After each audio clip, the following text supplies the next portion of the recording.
So చాలా మంది Vestige అంటే వేస్ట్ అని చాలా మంది బయట నవ్వుకునే వాళ్ళు ఉంటారు. కానీ దీంట్లోకి వచ్చి దీంట్లో మునిగిన వాడికి వెస్టీజ్ అంటే ఏంటో తెలుస్తుంది. దీంట్లో ప్రతి రోజుని ఒక్కరోజే కాదు ప్రతిరోజు పండగలాగా జరుపుకుంటాం. అందుకే అంత మంచి అవకాశాన్ని కల్పించారు మేనేజ్మెంట్, వారి sir and Deepak sir, colonel Veer sir. So ఈ ముగ్గురు త్రిమూర్తుల్లాగా నిజంగా ఈ కంపెనీ పెట్టి ఒక పేదవాడికి ఒక ఏంటి అన్నం పెట్టడం సబ్బు అన్ని అవకాశాలు ఇస్తున్నారు. పేదవాడికి దొరికిన ఒక వరం లాంటి జస్ట్. సో బిలీవ్ చేయండి. ఇంకా నమ్మని వాళ్ళు చాలామంది బయట ఉన్నారు. సో ఇంకా నవ్వుకునే వాళ్ళు కూడా ఉన్నారు. వాళ్ళ పరిస్థితి అంతే. కానీ మనం ఏదైతే తెలిసిందో దీన్ని ఇంకా సీరియస్గా చేస్తూ వెళ్ళిపోవాలి. ఓకే, అందరం మరొకసారి గట్టిగా క్లాప్స్ కూడా.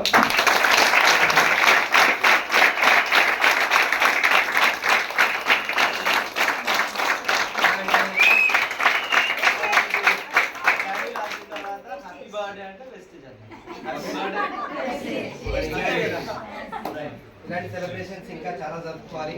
మనం వెస్టింగ్లో ఉండాలి జరుపుకోవాలంటే. మరి రెడీయా?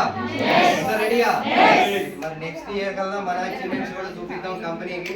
మరి కంపెనీ కూడా హ్యాపీగా ఉండాలంటే మనం నిలబడాలి ఫస్ట్. సో మనం నిలబడితే కంపెనీ నిలబడింది.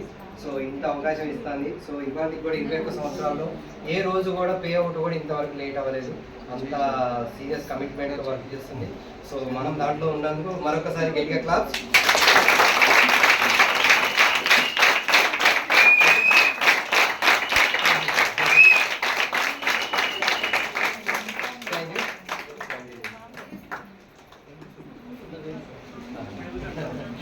Right?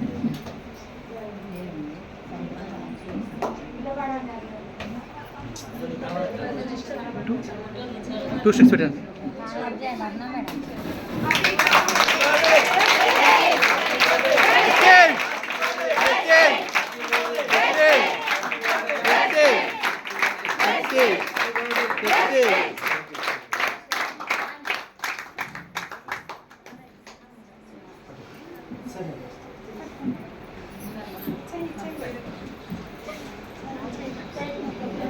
Claps.